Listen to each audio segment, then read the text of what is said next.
When the wild geese began their autumn moving, Gorgo flew among the flock, regarding himself all the while as one of them. The air was filled with birds who were on their way south, and there was great excitement among them when Akka appeared with an eagle in her train.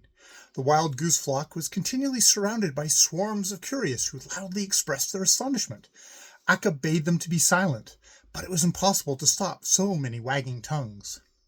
"Why do they call me an eagle?" Gorgo asked repeatedly, growing more and more exasperated. "Can't they see that I'm a wild goose? I'm no bird-eater who preys upon his kind.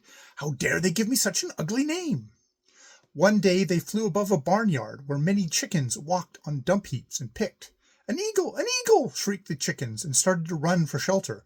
But Gorgo, who had heard the eagles spoken of as savage criminals, could not control his anger. He snapped his wings together and shot down to the ground, striking his talons into one of the hens. "I'll teach you, I will, that I'm no eagle!" he screamed furiously and struck with his beak.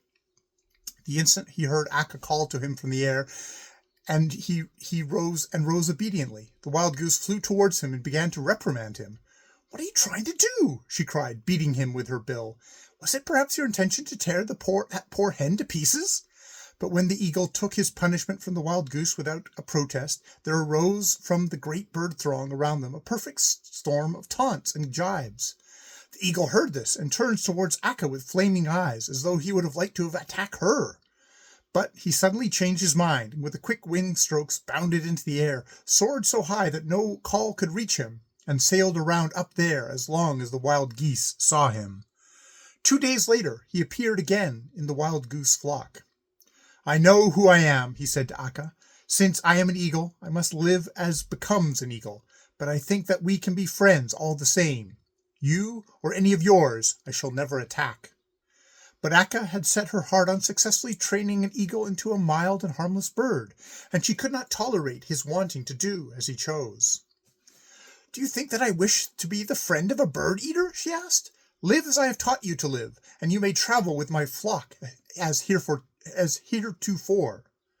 Both were proud and stubborn, and neither of them would yield. It ended in Akka forbidding the eagle to show his face in her neighborhood, and her anger towards him was so intense that no one dared speak his name in her presence.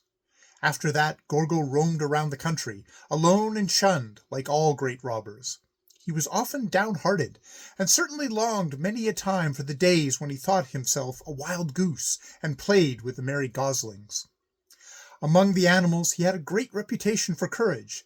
They used to say of him that he feared no one but his foster mother, Akka. They could also say of him that he never used violence against a wild goose.